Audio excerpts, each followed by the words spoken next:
بسم الله الرحمن الرحيم والصلاة والسلام على سيدنا Muhammad وعلى آله وصحبه أجمعين.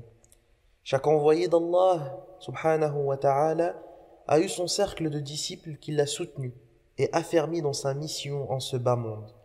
Ces croyants de la première heure sont ceux aussi qui ont eu le mérite de garder et de préserver les enseignements transmis par les prophètes d'Allah aux générations futures. Si le judaïsme a eu ses juges, et si le christianisme a eu ses apôtres, eh bien l'islam a eu ses compagnons, as-sahaba, les proches disciples du prophète sallallahu alayhi wa sallam, qui l'ont soutenu et qui ont propagé après sa mort son message. C'est grâce à eux que les enseignements de l'islam nous sont parvenus intacts. Par leur dévouement et leur fidélité à la voie du prophète sallallahu alayhi wa sallam, ils ont pu nous transmettre les dires et les actes de ce qui constitue aujourd'hui la sunna de l'envoyé d'Allah, deuxième fondement de l'islam après le Coran. N'est-ce pas grâce à eux que le Saint-Coran fut conservé et protégé des altérations que connurent les précédentes écritures saintes? N'est-ce pas grâce à eux que le message du prophète sallallahu alayhi wa sallam se propagea aux quatre coins du monde et que les autres croyances sont tombées? Le Saint-Coran les a décrits ainsi en disant: من المؤمنين رجال صدقوا ما عاهدوا الله عليه فمنهم من قضى نحبه ومنهم من ينتظر وما بدلوا تبديلا. Il est parmi les croyants des hommes qui ont été sincères dans leur engagement envers Allah. Certains d'entre eux ont atteint leur fin, et d'autres attendent encore, et ils n'ont varié aucunement dans leur engagement. Riches ou pauvres, libres ou esclaves, le seul dénominateur commun qui les liait était la foi en Allah et la fidélité au message du prophète sallallahu alayhi wa sallam.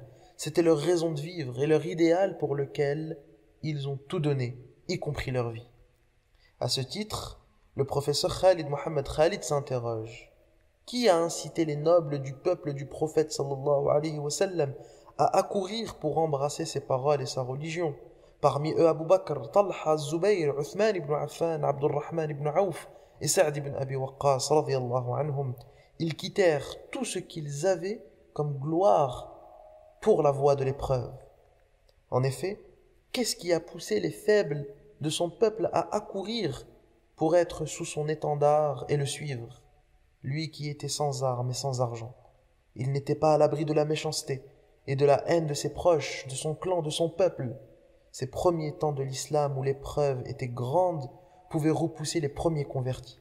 Mais la force du message les a attirés. Seul Allah Azza wa Jal savait à ce moment-là les répercussions de la révélation. Par conséquent, il est du devoir de chaque croyant et de chaque croyante de connaître la vie et l'œuvre prodigieuse des compagnons pour imprégner sa vie de leur exemple. Ces femmes et hommes qui méritent notre respect et notre admiration expriment bien la force de ce message et la grandeur de notre prophète sallallahu alayhi wa sallam qui leur a enseigné l'islam et les a aimés. Cette fraternisation, cet amour qui les unissait ne pouvait être que le fruit d'un message divin. Leurs épreuves et leur dévouement sont à la mesure du sentiment du prophète sallallahu alayhi wa sallam lorsqu'il dit: ne dites pas du mal de mes compagnons, car je jure par Allah que même si l'un d'entre eux vous donne en aumône l'équivalent de la montagne de Uhud, il n'égalerait pas les mérites d'un seul de mes compagnons. Radiyallahu anhum ajma'in.